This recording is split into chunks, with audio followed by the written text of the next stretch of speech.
Hello everyone, welcome to my channel. आज हम देखने जा रहे हैं यूनिट नंबर 6 का पार्ट 2, जिसमें हम करेंगे 51 to 100 questions from human resource management and unit जो है हमारी ह्यूमन रिसोर्स मैनेजमेंट से related, business management and human resource management. उसके क्वेश्चंस करेंगे हम, क्वेश्चन नंबर 51 टू 100। ओके, कल की वीडियो में हमने किए थे 1 टू 50 क्वेश्चंस। तो अगर वीडियो पसंद आती हो तो लाइक किया कीजिए, लाइक करते नहीं हैं आप, लाइक कीजिए, सब्सक्राइब कीजिए, चैनल को शेयर कीजिए अपने फ्रेंड्स के साथ। और ये क्वेश्चंस आपको यूजीसी नेट, सेट और असिस्टेंट प्रोफेसर के एग्जाम में काम आएंगी आपकी, तो ये जरूर देखिएगा, क्वेश्चंस जरूर अटेम्प्ट कीजिएगा। तो आज हम स्टार्ट करते हैं question number 1। What is the focus of Frederick Herzberg's two factor theory? इस क्वेश्चन के बारे में हमने कल भी डिस्कस किया था कि हर्जबर्ग्स की टू फैक्टर थ्योरी किसको कहा गया था, कौन कौन से टू फैक्टर थे। उसके अंदर एक फैक्टर था हाइजीन, सेकंड था मोटिवेशन। ठीक है, तो फोकस कौन कौन सी होता है, तो इसमें ऑप्शन नंबर बी दिख रहा है हमें, हाइजीन एंड मोटिवेशनल फैक्टर को फोकस पॉइंट होता है। तो आंसर रहेगा option number B. Herzberg's identify hygiene factor. Hygiene factor में क्या क्या था? सैलरी, वर्क कंडीशन, मतलब अगर सैलरी अच्छी नहीं होती तो वर्क जो एम्प्लॉय है वो छोड़ने की सोच लेता है। वर्क कंडीशन, वर्क एनवायरनमेंट अच्छा नहीं होगा तो वो छोड़ने की सोचता है। और सेकंड पॉइंट बोला था मोटिवेशनल फैक्टर। मोटिवेशनल में मतलब अगर उसके काम को रिकॉग्निशन मिल रही है, उसको ग्रोथ दिख रही है अपनी, तो वो और ज़्यादा मोटिवेटेड फील करता है और कंपनी को में कंटिन्यू रखता है अपने आप को, सेटिस्फेक्शन प्रोवाइड होती है तब उसको। तो यहाँ पे दो पॉइंट रहेंगे, hygiene and motivation. Next question is what does the term employ engagement refers to? Employ को कब कहा जाएगा कि वो कंपनी के लिए एंगेज्ड है? तो एम्प्लॉय को एंगेज कब होता है? एम्प्लॉय सेटिस्फेक्शन विद पे, मतलब उसकी सैलरी अच्छी हो तब भी नहीं। Employ emotional commitment to the organisation, मतलब एम्प्लॉय क्या है, ऑर्गेनाइजेशन के प्रति इमोशनली अटैच्ड है। Legal agreement with employees, legal agreement में फंसा हुआ है। रिक्रूटमेंट कैंपेन्स, तो ऑप्शन नंबर बी रहेगा इसका कि पे वगैरह देखी जाती है। पे अकेला कुछ नहीं होता, पे के बाद सारी चीज़ें देखी जाएगी, उसकी इन्वायरमेंट हुआ, हाइजीन और मोटिवेशन दोनों देखा जाएगा। तो वहाँ पे क्या होता है कि अगर उसको सारा फैक्टर अच्छा मिलता है तो एम्प्लॉय क्या है, इमोशनल रूप से कमिटमेंट दे देता है कंपनी के लिए, ऑर्गेनाइजेशन के लिए। तो option number B will be the right answer. Engaged employ are emotionally connected resulting in higher performance and retention, मतलब कि परफॉर्मेंस भी हायर रहेगी और रिटेंशन रेट भी बढ़ा रहता है उसका। विच कल्चरल, नेक्स्ट क्वेश्चन है, which cultural dimension was introduced by Hofstede? Hofstede के द्वारा कौन सा कल्चरल डायमेंशन है जो इंट्रोड्यूस किया गया था? तो emotional intelligence, power distance, leadership development, equity theory. तो यहाँ पे रहेगा, देखिए इमोशनल, लीडरशिप और इक्विटी, ये क्या है, कल्चर से रिलेटेड नहीं है। ऑप्शन नंबर जो एलिमिनेशन कर देंगे तो ऑप्शन नंबर बी बचेगा हमारे पास, पावर डिस्टेंस, उसी को कर दीजिए। Hofstede's dimension include power distance, uncertainty avoidance, individualism and more to access workplace culture, मतलब कल्चर के अंदर कि पावर डिस्टेंस क्या है, अनसर्टेनिटी कितनी है, इंडिविजुअलिज्म कितना है, वर्कप्लेस में एक्सेस कितना है, तो ये सब कुछ देखा जाएगा जो इसके कल्चरल डायमेंशन के अंदर। Next question, which of the following is an example of intrinsic motivation? ऐसा मोटिवेशन जो हमारे अंदर से है। तो receiving a bonus, sense of personal achievement, promotion, vacation benefit. तो ऑप्शन नंबर बी रहेगा जो इंटरनल होगा, कि हम पर्सनली फील कर रहे हैं कि मैं कुछ अचीव कर पा रहा हूं। तो intrinsic motivation arises from with in, मतलब अंदर से ही अराइज होता है। Driven by internal rewards like accomplishment, मतलब अंदर के जो इंटरनल फैक्टर्स होते हैं उनके द्वारा ये मिलता है हमें। Next question, what does the term organisational culture refers to? What does the culture term organizational culture refers to? Organization culture क्या होता है? तो organization culture के अंदर क्या आएगा? Financial process, no. The shared value, belief, norms within a workplace हो सकता है। Legal structure में legal structure अलग आ गया। Organization market strategy, marketing में आ गया ये तो तो ऑप्शन नंबर क्या रहेगा, बी रहेगा कि जो उस कंपनी की कल्चर के अंदर क्या आता है, उस कंपनी की वैल्यूज क्या है, क्या वो मानते हैं, बिलीफ क्या है, उनके नॉर्म्स क्या है वर्क प्लेस के, वो सब कुछ होगा। ठीक है, organisation culture defines the environment and behaviour within a company. ठीक है, बिहेवियर और एनवायरनमेंट को दिया जाता है। Which of the following is a key component of employee empowerment, employee को एम्पावर किया जा रहा है, उसका की फैक्टर क्या है, की कंपोनेंट क्या है। Increasing hierarchy, delegation decision making authority, eliminating feedback mechanism, restricting job roles. तो यहाँ पे क्या आएगा, जब डिसीजन मेकिंग अथॉरिटी दी जाती है तो कंपनी क्या कर रही है, अपने एम्प्लॉयज को एम्पावर कर रही है, उसके अंदर पावर दे रही है। तो empowerment involves giving employ autonomy to make decision and contribute meaningfully, मतलब उसको पावर दी जा रही है, उनको कि डिसीजन लेने की पावर मिल रही है, तो वो क्या है, एम्पावरमेंट आ गया। Next question, which leadership theory focus on inspiring and transforming employees, inspire करके मोटिवेट करना, मतलब कि इंस्पायर करना, मोटिवेट करना एम्प्लॉयज को, ये कौन सी थ्योरी से रिलेटेड है। Autocratic, transformational, situational, contingency. तो option number B will be the right answer, transformational leadership. Transformational leaders motivate employees to exceed expectation by inspiring and fostering innovation, मतलब वो इनको मोटिवेट कर रहे हैं, इंस्पायर कर रहे हैं कि इनोवेटिव बनिए, ताकि जो एक्सपेक्टेशन है उसको भी आप एक्सीड कर जाए, पार कर जाए, एक्सपेक्टेशन से ज्यादा कर पाओ आप। Next question, what does job rotation aim to achieve in HRM, job rotation की जाती है तो उसका क्या मतलब एम होता है। इंक्रीज वर्कफोर्स साइज नहीं, enhance employee skill and versatility, reduce organizational expenses, limit employee responsibility। तो ऑप्शन नंबर बी रहेगा, enhance employee skill and वर्सेटाइलिटी, मतलब कि जब हम जॉब रोटेशन करते हैं तो कंपनी के एम्प्लॉयज है उनकी स्किल्स को इंक्रीज किया जाता है, स्किल्स बढ़ जाती है क्योंकि वो अलग अलग तरीके का काम सीख रहे हैं, और वर्सेटाइल बन जाता है वो जो एम्प्लॉय होगा।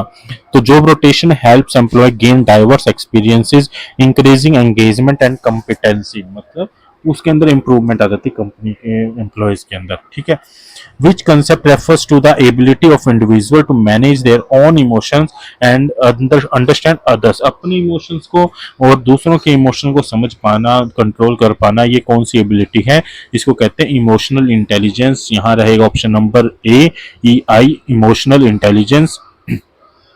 AI is crucial for interpersonal relationship and effective leadership, मतलब ये लीडरशिप के लिए भी जरूरी है और पर्सनल रिलेशनशिप जो होते हैं इंटरपर्सनल, किसी और के साथ जो हमारे रिलेशनशिप होंगे उसके लिए भी जरूरी है कि हम इमोशनल इंटेलिजेंस हो, हमारे इमोशंस के ऊपर कंट्रोल है और दूसरों के इमोशंस को हम समझ पाए।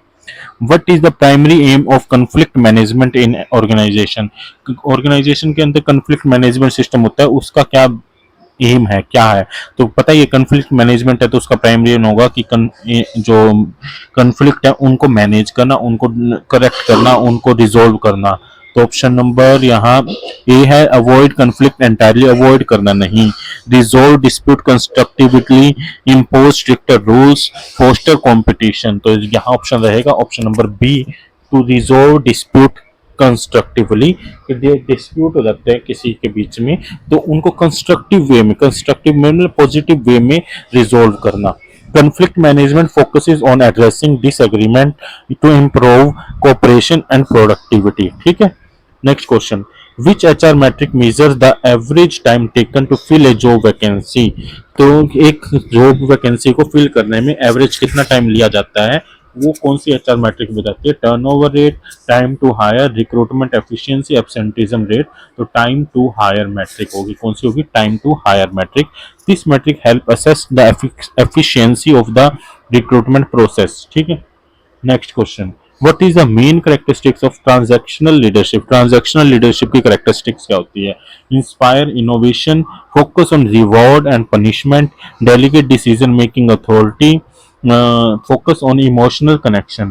तो ट्रांजैक्शनल में क्या आएगा, focus on reward and punishment, मतलब कि वो क्या है, रिवॉर्ड देती है, अच्छा काम करो तो रिवॉर्ड, गलत काम करो तो punishment. Transactional leader emphasise structured task, reward compliance with predefined goals, मतलब जो emphasise structured task, structured way में काम करना है, और रिवॉर्ड कंप्लायंस में अगर क्या है, अच्छा काम करोगे तो रिवॉर्ड मिलता है, कंप्लायंस के साथ काम करोगे तो वो क्या करोगे, आप रिवॉर्ड के हकदार बन जाओगे ट्रांजैक्शनल लीडरशिप के अंदर। Next question, which of the following best defines organisational commitment, organisational commitment कहते हैं ऑर्गेनाइजेशन को कमिटमेंट देना, मतलब ठीक है। तो employ dedication to complete project, employee attachment and loyalty to the organization, compensation policy for long term employee, strict adherence to organizational policy। तो यहाँ पे रहेगा इमोशनल वाला, इमोशनल अटैचमेंट और लॉयल्टी टू द ऑर्गेनाइजेशन, मतलब अगर वो बंदा कंपनी के लिए इमोशनल है, लॉयल है, तो वो प्रोजेक्ट भी कंप्लीट करेगा, वो क्या करेगा, पॉलिसीज को फॉलो करेगा, हर चीज काम करके देगा अपने आप ही। तो वो इसके लिए इमोशनल और डेडिकेशन होना जरूरी है, कंपनी के लिए लॉयल होना जरूरी है, ठीक है। Organisational commitment ensures employ are dedicated to achieving company's goal. Next question, what does employ attrition typically signify. Attrition होता है कि बंदा कितना कितना जल्दी छोड़ के जा रहा है, छोड़ना, ठीक है। Decline in employ skills, decline in employee skill, reduction in the workforce due to resignation and retirement, a strategy to employee training, increase the workforce diversity। तो ऑप्शन नंबर बी रहेगा कि वर्कफोर्स के अंदर रिडक्शन आ जाती है due to resignation और retirements की, या तो कंपनी में से बंदे रिटायर होते जा रहे हैं या कंपनी में से क्या है रेजिग्नेशन देते जा रहे हैं। तो employ attrition refers to the natural reduction in the workforce. Next question, which leadership theory focus on the relationship between the leader and subordinate। Leaders और उसके जो सबऑर्डिनेट्स होते हैं, उसके नीचे काम करने वाले होते हैं, उनके बीच के रिलेशनशिप को कौन सी थ्योरी है जो डिस्कस करती है, फोकस करती है। Transformational leadership, path goal theory, leader member exchange theory, behavioral leadership theory. तो option number C LMX theory, मतलब leader member exchange theory. LMX theory emphasize the importance of building strong leader subordinate relationship। यही theory है जो relationship maintain करने के ऊपर focus करती है। LMX leader membership exchange.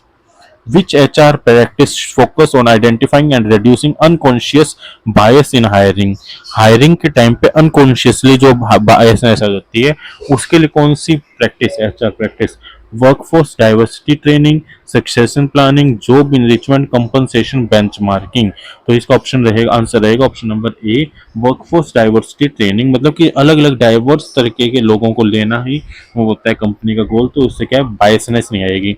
Diversity training aims to create an equitable hiring process and reduce biases, ठीक है।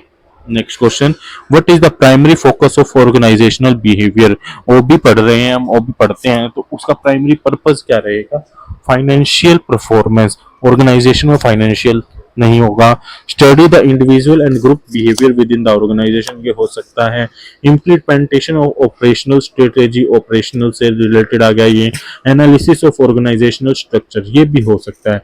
तो ऑप्शन नंबर बी और डी में से हम देखेंगे कि कौन सा ज्यादा सूट कर ऑर्गेनाइजेशनल बिहेवियर से। तो ये तो नीचे वाला तो स्ट्रक्चर, ऊपर वाला बिहेवियर है, तो हम बी ऑप्शन के साथ जाएंगे, option number B organise study of individual and group behaviour within the organisation, ठीक है। और भी explore the impact of human behaviour on organisation effectiveness, कि कोई बंदा कैसे बिहेव कर रहा है, उसका कंपनी के ऊपर क्या इफेक्ट पड़ रहा है, क्या इम्पैक्ट पड़ रहा है, उस चीज के बारे में पढ़ाई कर रहे हैं हम, किसमें, ओबी के अंदर, ऑर्गेनाइजेशनल बिहेवियर के अंदर। What does the term downsizing refers to in HRM, मतलब डाउन साइजिंग क्या है इस HRM के अंदर। डाउन साइजिंग का मीनिंग है किसी चीज में कमी लाना, ठीक है। Employ retraining programme, reducing the workforce to cut cost, merging two department, promoting flexible work arrangement। तो ऑप्शन नंबर बी रहेगा reducing the workforce to cut cost। Cost को कम करने के लिए हम क्या अपने वर्कफोर्स को कम कर देते हैं। Downsizing involves reducing staff to improve financial efficiency। What is the purpose of a job evaluation? What is the purpose of job evaluation? job evaluation का पर्पस क्या है, क्यों किया जाता है job evaluation?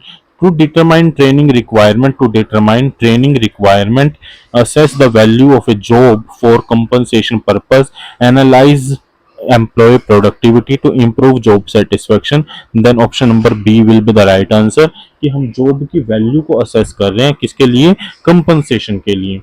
Job evaluation help determine appropriate pay scale for different job roles, मतलब कि एक बंदा है, सेम पोस्ट पे भी होते हैं ना, कई कई बंदे क्या होते हैं अलग तरीके से काम करते हैं, ज्यादा काम करके देते हैं, ज्यादा इफेक्टिव वे में काम करके देते हैं, तो उनके जॉब प्रोसेस को इवैल्यूएट करना और उसके अकॉर्डिंग उसको सैलरी देना क्या है, जॉब इवैल्यूएशन होता है, ठीक है। तो ये चलो हो नहीं पाता है, पे स्केल तो सबका सेम रखना पड़ता है, बट उसको कुछ अलग मिलना चाहिए। यही है जॉब इवैल्यूएशन की, जॉब के अकॉर्डिंग पे स्केल को तैयार करना। Which HR practice support employ wellness and work life balance.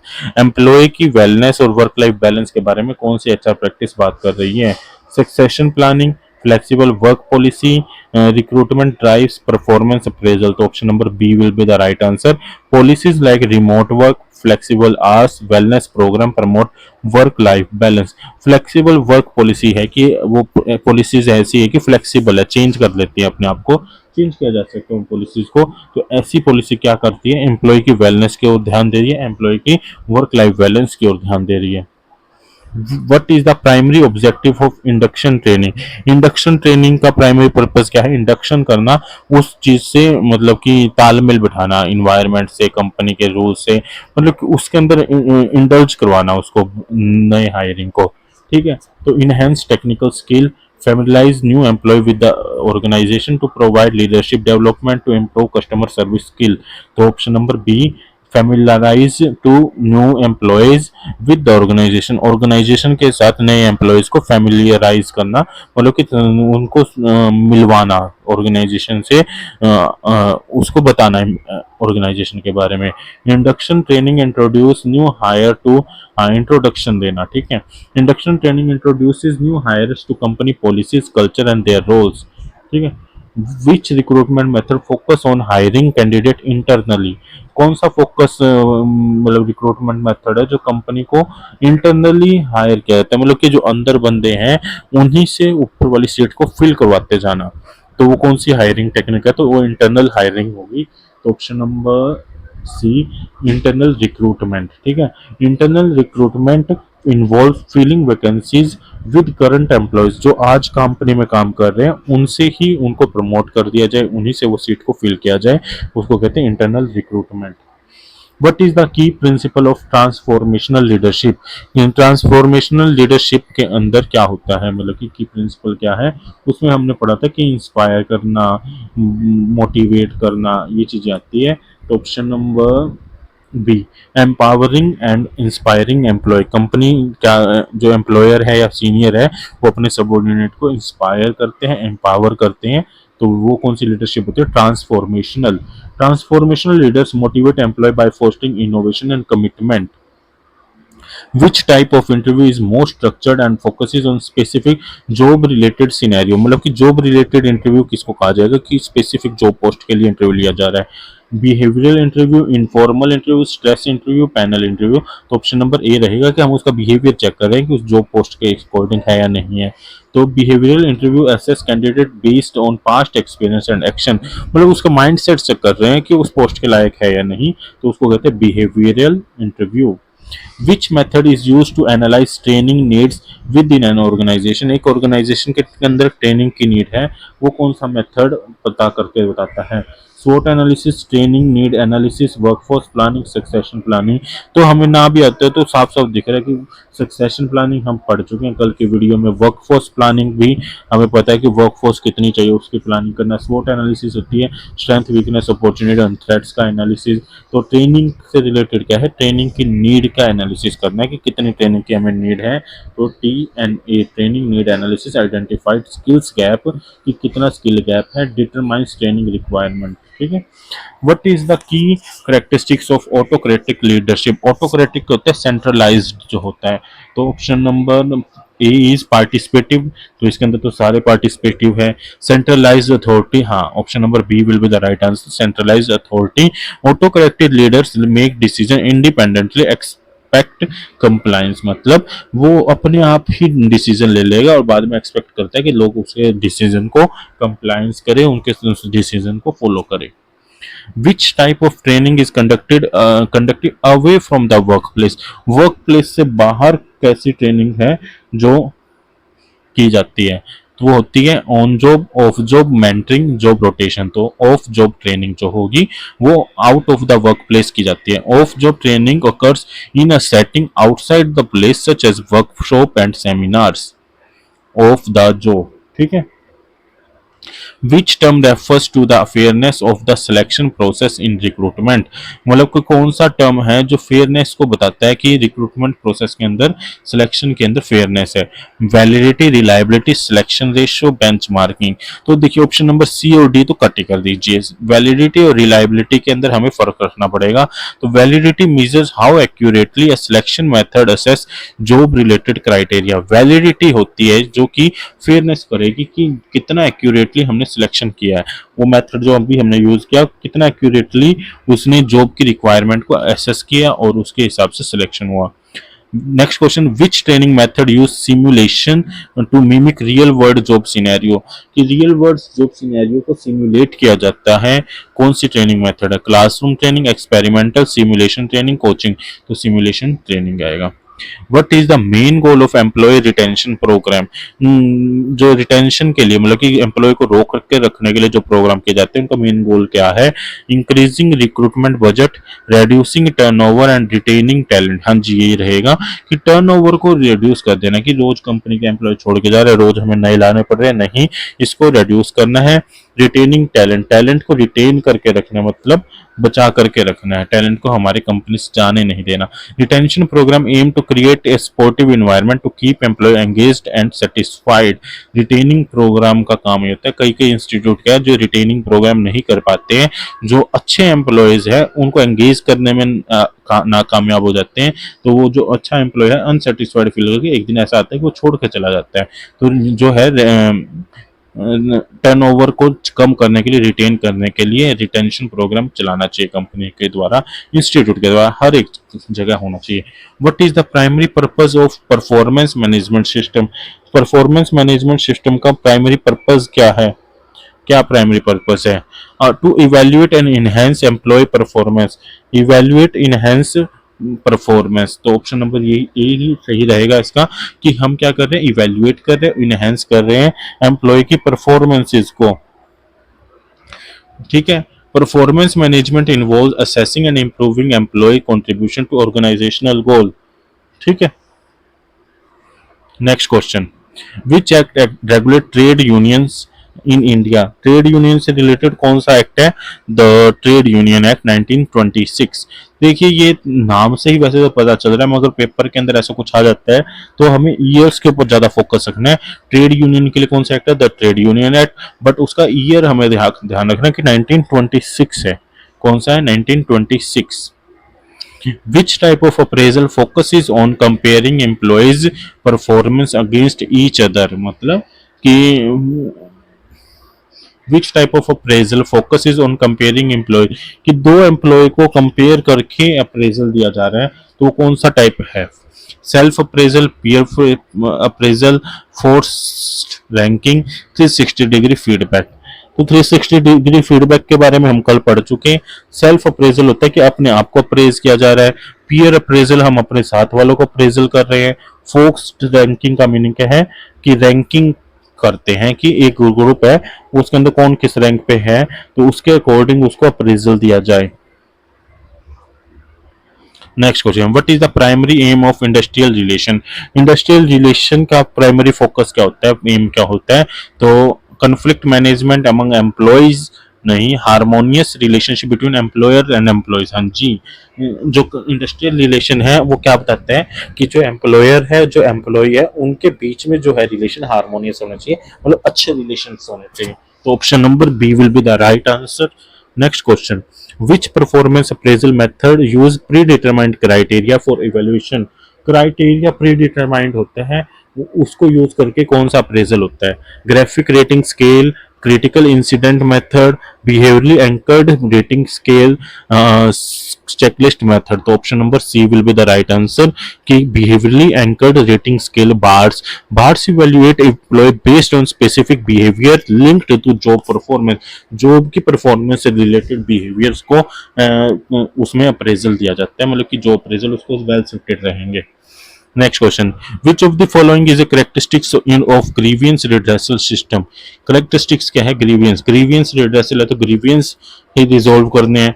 ठीक है, तो ऑप्शन नंबर यहां रहेगा B, mechanism to address employee complaint, मतलब कि एम्प्लॉयज की कंप्लेंट को एड्रेस करना, उनको रिजोल्व करना, ऐसा मैकेनिज्म जो होगा वो होता है grievance redressal system. What is the purpose of employee counselling in HRM, HRM के अंदर काउंसलिंग के बारे में बात की गई, उसका पर्पज क्या रहेगा? तो to enforce organisational policy, address personal and professional challenge, train employee in new skill, assess employee productivity. तो काउंसलिंग क्या होती है? उसको जो चैलेंज फेस कर रहे हैं, इमोशनल चैलेंज या फिजिकल चैलेंज, जैसे भी चैलेंज फील कर रहा है वो कंपनी के अंदर आके, तो उसके पर्सनल और प्रोफेशनल चैलेंज को एड्रेस करना, रिजोल्व करना, उसका हेल्प प्रोवाइड करना ही काउंसलिंग का मेन काम होता है। विच act regulate for working condition in factories in India, India के अंदर वर्किंग कंडीशन के ऊपर कौन सा एक्ट बनाया गया कि इंडस्ट्री या फैक्ट्री के अंदर कैसा वर्किंग कंडीशन होना चाहिए? तो ये industrial dispute, trade union, minimum wages, factory act. तो देखिए एलिमिनेशन भी लगा दोगे तो ऑप्शन नंबर बी रहेगा, द फैक्ट्रीज एक्ट 1948। तो ईयर याद रखिएगा 48। This act ensure safety, health, welfare of workers in the factory. What is a key feature of participative management, participative नाम से ही पता चल रहा है कि हर एक बंदा पार्टिसिपेटिव होता है, सारे पार्टिसिपेटिव तरीके से डिसीजन लिया जाता है। सेंट्रलाइज डिसीजन मेकिंग में तो एक ही है, तो पार्टिसिपेशन हुआ नहीं। Employee involvement in decision making process, हाँ जी, एम्प्लॉयज को भी इन्वॉल्व किया जाता है डिसीजन मेकिंग के अंदर, ठीक है। Participative management encourage employees to contribute to organisational decision, ठीक है। Which appraisal method focus on evaluating specific incident to employee behavior, मतलब कंपनी क्या करती है? Appraisal method focus on evaluating specific incident of employee behaviour, ठीक है। तो इसका रहेगा checklist method, critical incident method, comparative method, narrative method. तो ऑप्शन नंबर बी रहेगा critical incident method. This method emphasise documenting specific instance of effective और ineffective employee action, मतलब कि हम उसके अंदर रिकॉर्ड बनाते हैं कि इस कंपनी ने कब कौन कंपनी के एम्प्लॉय ने कब कौन सा एक्शन लिया था, चाहे वो इफेक्टिव था, इनइफेक्टिव था, तो उसको डॉक्यूमेंट करके उसको क्रिटिकली एनालाइज किया जाता है, ठीक है। what is the primary purpose of workforce analytic in HRM, workforce analytic का primary purpose क्या होता है? To automate recruitment process, to analyze employee data for decision making, reduce employee grievance, forecast market trend। तो देखिए option number B will be the right answer, analyze employee data for decision making, कि company के employ के data को हम analyse करते हैं और उस बेस पे हम डिसीजन लेते हैं कि हमें और हायरिंग करनी है, कब हमें रिट्रेंचमेंट करनी है, ये चीजें सारी चीजें हम देखेंगे। Workforce analytic use data driven insight to improve HR strategies and decision making. Which next question है, which leadership style is characterised by focus on structure, rules and efficiency. इसके बारे में हमने पहले भी पढ़ा, ब्यूरोक्रेटिक। क्या रहेगा? Bureaucratic. Bureaucratic leaders ensure compliance with policies and procedure for operational efficiency, मतलब कि रूल्स और रेगुलेशन को मानने वाला ब्यूरोक्रेटिक होता है। ट्रांसफॉर्मेशनल के बारे में पढ़ा हम, किसी को मोटिवेट करके काम करवाना। ऑटोक्रेटिक होता है कि सारी पावर सेंट्रलाइज एक बंदे के पास है। पार्टिसिपेटिव होता है सबको मिलजुल कर काम करना है। तो ब्यूरोक्रेटिक था रूल्स एंड रेगुलेशन से रिलेटेड, ठीक है। Which recruitment metric calculate the number of applicant hired divided by total applicant, ये जो हम फॉर्मूला ही दे दिया है उसका कौन सा मैट्रिक बनेगा, क्या नाम दिया जाएगा? Applicant ratio, selection ratio, conversion ratio, hiring ratio. तो इसका नाम रहता है selection ratio. The selection ratio measure the proportion of applicant who are successfully hired, किनको हायर किया है उसका रेशियो निकालते हैं total applicants. What is the key benefit of having a diverse workforce? अलग अलग टाइप के हमारे पास वर्कफोर्स है तो उसका क्या बेनिफिट रहता है? इंक्रीज होमोजेनिटी, अगर डाइवर्स है तो होमोजेनिटी कैसे आगे नहीं। इनहेंस क्रिएटिविटी एंड इनोवेशन हो सकता है। सिंप्लीफाइड टीम डायनेमिक, सिंप्लीफाइड नहीं रहता, अलग अलग तरीके के लोग हैं तो सिंप्लीफाइड कैसे होगा? नहीं होगा। स्टैंडर्डाइज कम्युनिकेशन स्टाइल, कम्युनिकेशन भी अलग अलग हो जाएगी, स्टैंडर्डाइज नहीं रहेगी। तो option number B will be the right answer. Enhance creativity and innovation, जितने लोग जितने तरीके के लोग उतने तरीके के आइडियाज, तो कहीं से क्रिएटिविटी आएगी कहीं से इनोवेशन आएगा, ठीक है।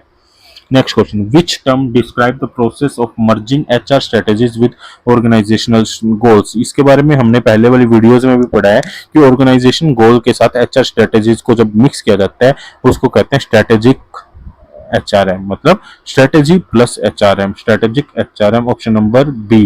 ठीक है, strategic HRM aligns HR practice with the long term goals of the organisation.